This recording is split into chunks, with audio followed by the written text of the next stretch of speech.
आज देश इस भरोसे के साथ चल पड़ा है कि देश बदला है और आगे हम विकसित भारत के रूप में खड़े हो। राजनीति का ढर्रा बदल दिया, राजनीति की परिभाषा बदल गई, राजनीति का तौर तरीका बदल गया कि आपने बृजमोहन, हमारे मोहन भैया को लोकसभा में भेजने का निर्णय कर लिया है, यह स्पष्ट दिख रहा।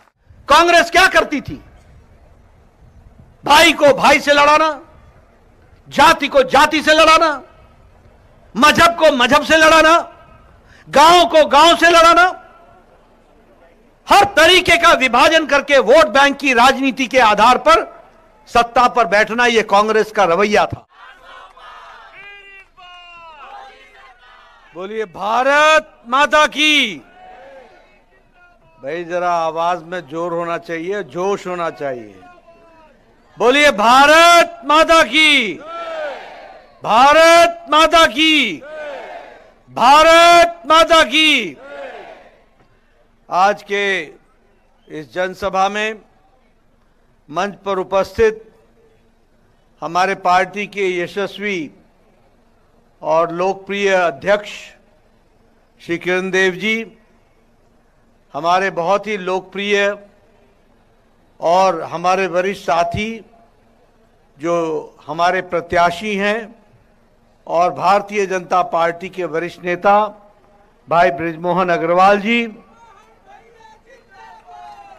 हमारे टंकराम वर्मा जी मंत्री, श्री श्याम नारंग जी जिला के अध्यक्ष, हमारे वरिष्ठ सहयोगी और वर्तमान में सांसद सुनील सोनी जी, हमारे धर्मगुरु आदरणीय बालदास जी, हमारे वरिष्ठ साथी शिवरतन जी, हमारे यशवंत साहब खुशवंत साहब जी विधायक, रायपुर शहर के अध्यक्ष, रायपुर ग्रामीण के अध्यक्ष, सभी विधायकगण और मंचासीन सभी वरिष्ठ नेतागण और यहां इतनी बड़ी संख्या में आए हुए देवियों और सज्जनों,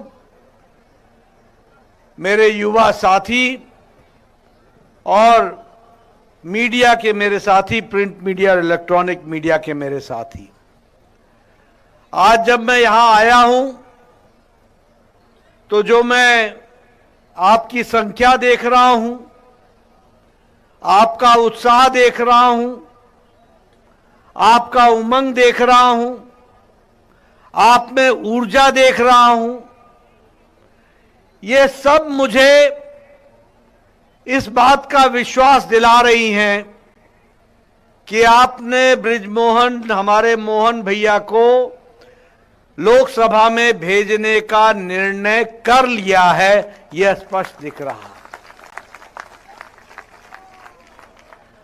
लेकिन मित्रों, यह चुनाव सिर्फ मोहन भैया को दिल्ली भेजने का नहीं है,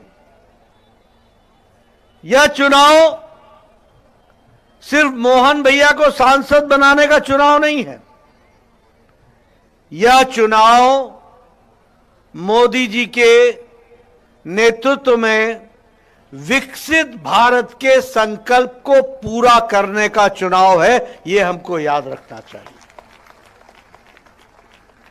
मित्रों, याद करो 10 साल पहले आप राजनीति के बारे में और राजनेताओं के बारे में क्या कहते थे? आप कहते थे कुछ नहीं बदलेगा, नेता वैसे ही रहेगा, भ्रष्टाचार चलता रहेगा, गरीबी हटाओ का नारा भी चलेगा और गरीब भी रहेगा, कुछ बदलने वाला नहीं है। इस तरह की मानसिकता में आप जीवन व्यतीत कर रहे थे। लेकिन 10 साल में मोदी जी के नेतृत्व में आज देश इस भरोसे के साथ चल पड़ा है कि देश बदला है और आगे हम विकसित भारत के रूप में खड़े होंगे। मित्रों, आपको खुशी होगी जानकर कि मोदी जी ने राजनीति का तौर तरीका ही बदल डाला, राजनीति का ढर्रा बदल दिया, राजनीति की परिभाषा बदल गई, राजनीति का तौर तरीका बदल गया। कांग्रेस क्या करती थी? भाई को भाई से लड़ाना, जाति को जाति से लड़ाना, मजहब को मजहब से लड़ाना, गांव को गांव से लड़ाना, हर तरीके का विभाजन करके वोट बैंक की राजनीति के आधार पर सत्ता पर बैठना, यह कांग्रेस का रवैया था। लेकिन मोदी जी ने राजनीति की परिभाषा बदल डाली और आज राजनीति विकासवाद की राजनीति हो गई, विकास के साथ चलने की राजनीति हो गई। और जब मैं ये कहता हूं तो उसमें यह भी हमको ध्यान में रखना चाहिए कि वो विभाजन करते थे। हम मोदी जी के नेतृत्व में सबका साथ, सबका विकास, सबका विश्वास, सबका प्रयास, इस मंत्र को लेकर के चलते हैं। आज हमें समझना चाहिए, आज हमें यह ध्यान में रखना चाहिए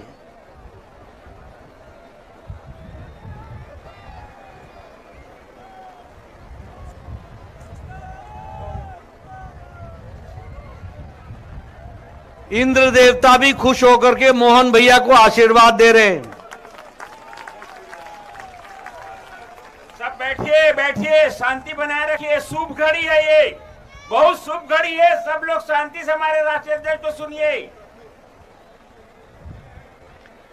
मित्रों, मैं आपसे चर्चा कर रहा था कि आज जब राजनीति का तौर तरीका बदला है तो उस तौर तरीके में प्रधानमंत्री मोदी जी ने कहा था कि मेरी सरकार गांव को समर्पित होगी, मेरी सरकार गरीब को समर्पित होगी, मेरी सरकार वंचित के लिए समर्पित होगी, मेरी सरकार दलित के विकास के लिए समर्पित होगी, मेरी सरकार आदिवासी भाइयों को मुख्य धारा में लाने के लिए समर्पित होगी, मेरी सरकार नारी शक्ति को ताकत देने के लिए खड़ी होगी और मेरी सरकार युवाओं के अरमान को पंख लगाने के लिए खड़ी रहेगी।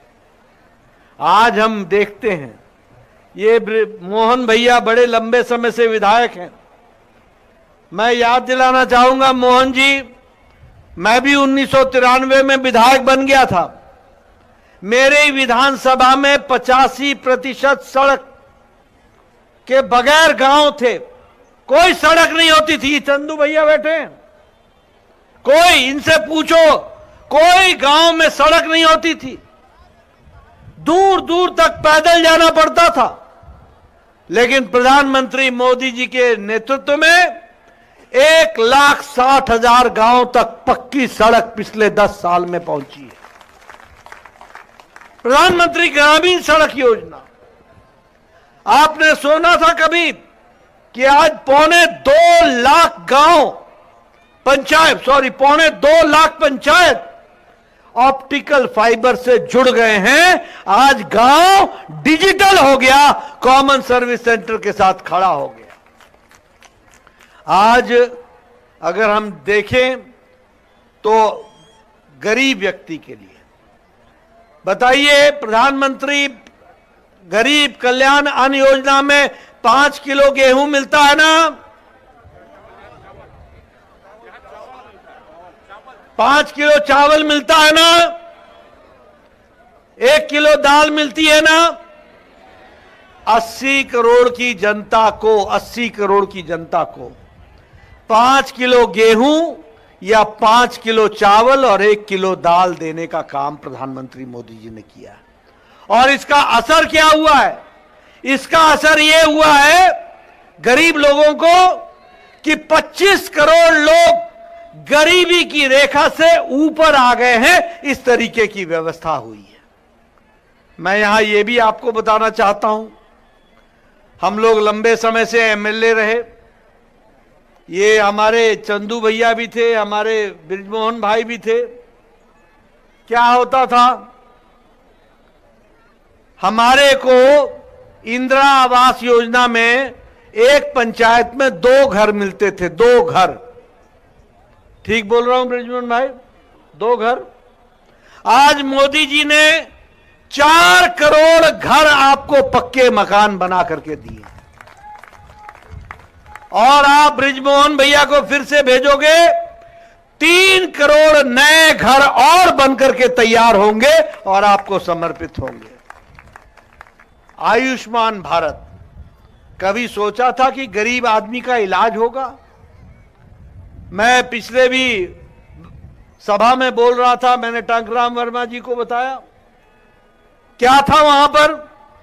ये हमारे शिवरतन जी बैठे हैं, पूछो इनसे क्या होता था। ये अर्जी लिखा करते थे, मेरे इलाके में एक गरीब व्यक्ति है, वह किसान है, उसको बाईपास होना है, उसको नया वाल्व लगना है, उसके किडनी का ऑपरेशन होना है, उसके लिए 2 लाख रुपए खर्च होंगे, 2.5 लाख रुपए खर्च होंगे, 3 लाख रुपए खर्च होंगे, कृपया देने की अनुशंसा करिए। जब 1.5 मांगते थे तो 75 मिलता था, जब 2 मांगते थे तो 1 लाख मिलता था। क्यों देवजी पटेल, ठीक बोल रहा हूं? और प्रधानमंत्री मोदी जी ने 10 करोड़ 74 लाख परिवार को, 55 करोड़ लोगों को, गरीब लोगों को, कौन गरीब लोग? रिक्शा वाला, ठेला वाला, रेड़ी वाला, फेड़ी वाला, सब्जी वाला, बस का driver, auto driver, taxi driver, बस का क्लीनर, बस का कंडक्टर, ट्रक का क्लीनर, बाल काटने वाला बार्बर, कूड़ेदान से प्लास्टिक इकट्ठा करने वाला गरीब व्यक्ति, ऐसे गरीब व्यक्तियों को प्रधानमंत्री ने 5 लाख रुपए का हेल्थ कवर दिया और इलाज के लिए पैसा दिया। हर साल 5 लाख रुपए। और पत्रकार मित्रों, मेरी बात देश, दुनिया, प्रदेश में समझा देना, ब्रिजमोहन जी को चुनाव जिताना और प्रधानमंत्री मोदी जी की सरकार बनेगी।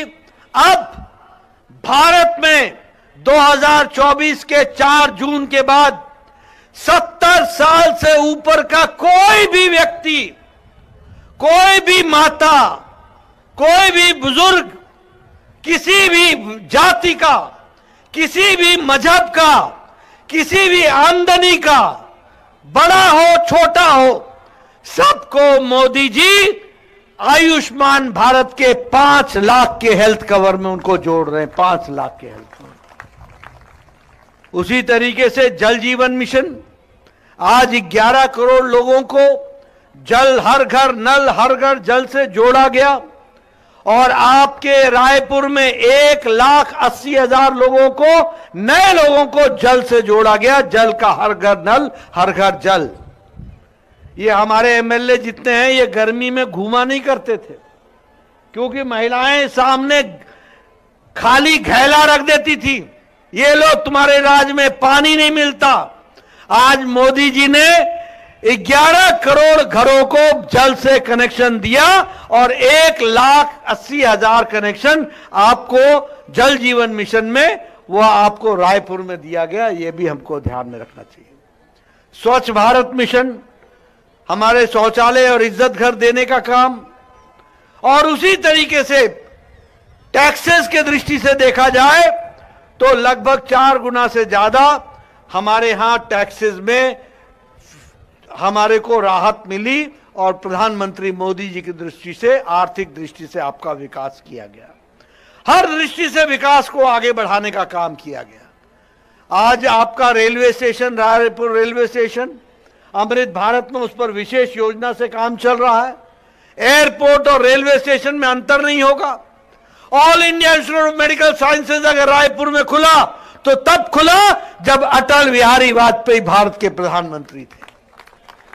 आपके यहां सुपर स्पेशलिटी ब्लॉक खुला तब खुला जब भारत के प्रधानमंत्री नरेंद्र मोदी बने, तब जाकर के खुला। कांग्रेस तो मुझे एक विकास का ईंटा दिखा दे, पत्थर दिखा दे, एक विकास का, कोई विकास नहीं, कोई विकास नहीं।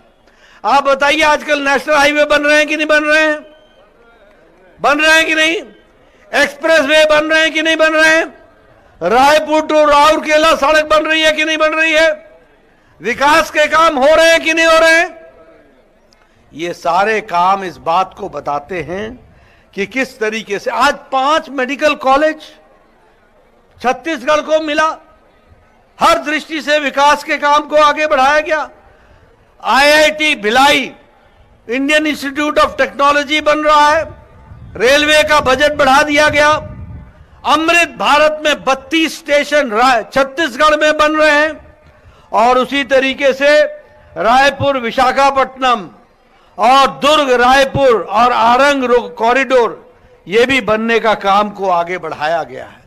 यहां भी विकास के नए नए काम को आगे बढ़ाया गया है। मैं विकास की गाथा बताऊं तो मैं एक ही बात कह सकता हूं कि मोदी जी हैं तो मुमकिन है, और ये मोदी की गारंटी है कि गारंटी पूरी होने की गारंटी है तो मोदी की गारंटी है। इसलिए आज देखिए, प्रधानमंत्री गरीब कल्याण अन्न योजना अगले 5 साल चलता रहेगा।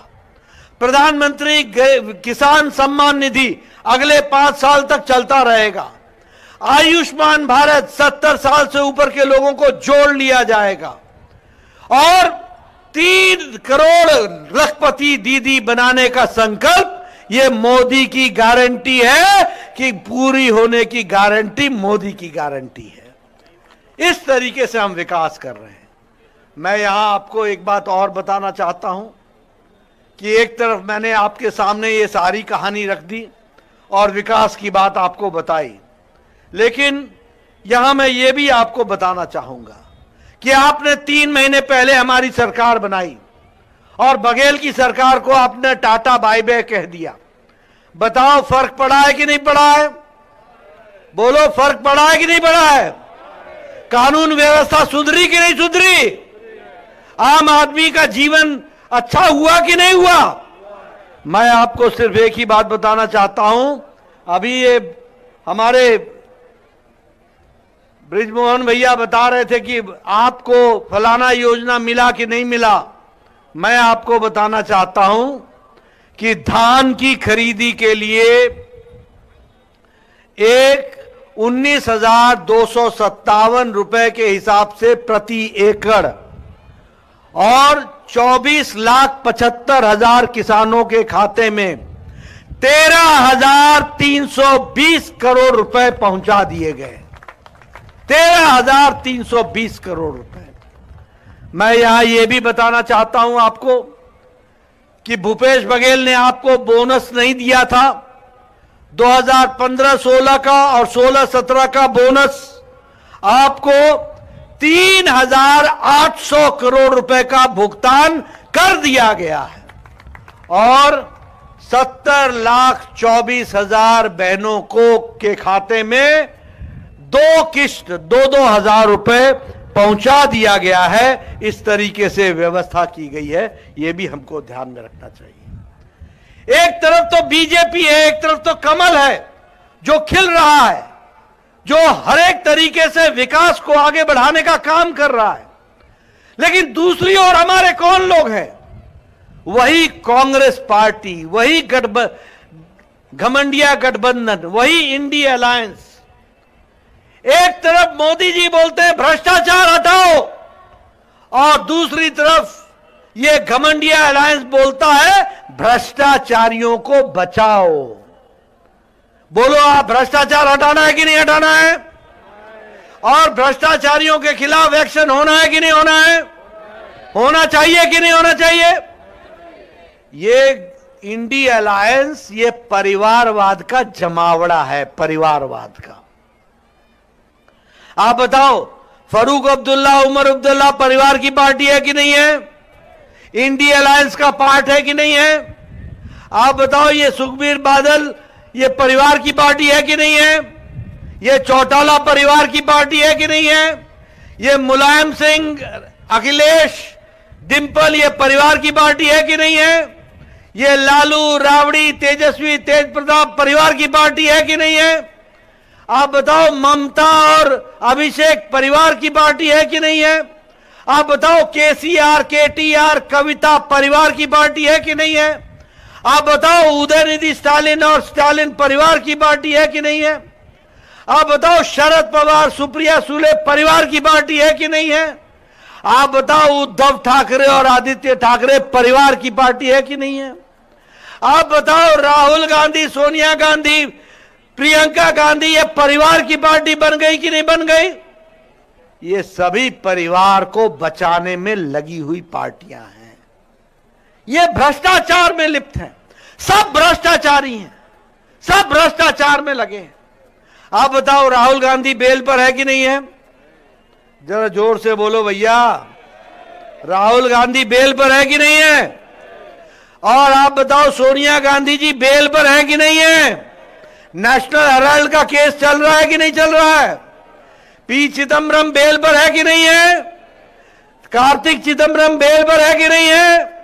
संजय सिंह बेल पर है कि नहीं है? लालू यादव बेल पर है कि नहीं है? आप बताइए ये टीएमसी के मंत्री बेल पर है कि नहीं है? ये डीएमके के मंत्री बेल पर है कि नहीं है? आप बताइए ये अरविंद केजरीवाल जेल में है कि नहीं है?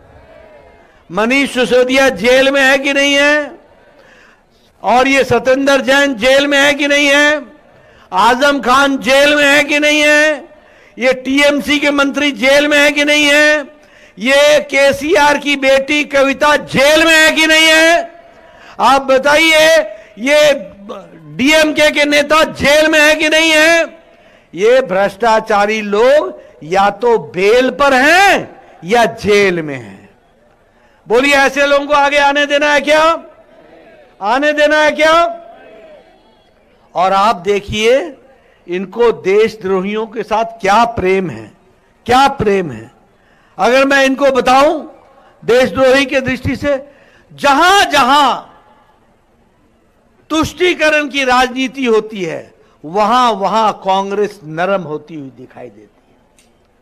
आप बताइए जेएनयू में जवाहरलाल नेहरू यूनिवर्सिटी में नारे लगे थे कि नहीं लगे थे? भारत होंगे तेरे टुकड़े टुकड़े, कहा था कि नहीं कहा था? इंशाअल्लाह इंशाअल्लाह कहा था कि नहीं कहा था? और ये टुकड़े टुकड़े गैंग के लोगों को मेंबर पार्लियामेंट का टिकट देते हैं। आप बताइए ऐसे देशद्रोही लोग जो नारे लगाते हो, इनके प्रति प्रेम करने वाले कभी देशभक्त हो सकते हैं क्या? हो सकते हैं क्या? आप बताइए ये आतंकवादियों को के प्रति नरम रहे कि नहीं रहे? बताइए आतंकवादियों के प्रति नरम रहे कि नहीं रहे? ये हमेशा इस तरह की बातचीत करते हैं। अभी अभी कर्नाटक के विधानसभा में एक नासिर हुसैन के राज्यसभा के सदस्य के चुनाव में वो जीता, तो जीतने के बाद पाकिस्तान जिंदाबाद के नारे लगे, पाकिस्तान जिंदाबाद के नारे लगे। एक शब्द नहीं बोला उसी प्रदेश का रहने वाले आईएनसी के देश के अध्यक्ष हमारे खड़गे साहब, एक वाक्य नहीं बोला, एक खंडन नहीं किया। क्या ये सहमति है? क्या ये आपकी सहमति से हो रहा है? इस तरीके के जो देशद्रोही नारे लगाते हैं वो भी विधानसभा के अंदर, उनके प्रति आप नरम रहते हो, ये क्या है? आप बताइए अभी छत्तीसगढ़ के अंदर नक्सलियों पर एक्शन हुआ कि नहीं हुआ? लोगों ने सरेंडर किया कि नहीं किया? आप बताइए लोगों को कि जाने गई कि नहीं गई, जाने ली कि नहीं ली, उनके खिलाफ एक्शन हुआ कि नहीं हुआ? और कांग्रेस पार्टी इनको शहीद बोलती है कि नहीं बोलती है? कांग्रेस पार्टी इनके प्रति नरम रहती है कि नहीं रहती है? ये हमेशा जो राष्ट्र विरोधी ताकतें हैं उनको समर्थन देने का काम कांग्रेस पार्टी ने पकड़ा है, उनके प्रति नरम रहने का काम किया। आप बताइए ऐसी पार्टी को आगे आने देना है क्या? जरा जोर से बोलो भैया, आने देना है क्या? हमारी जिम्मेवारी है कि नहीं है कि मोहन भैया को भेजना है? भेजना है कि नहीं भेजना है? आप भेजेंगे कि नहीं भेजेंगे? कमल पर बटन दबाएंगे कि नहीं दबाएंगे? और अब की बार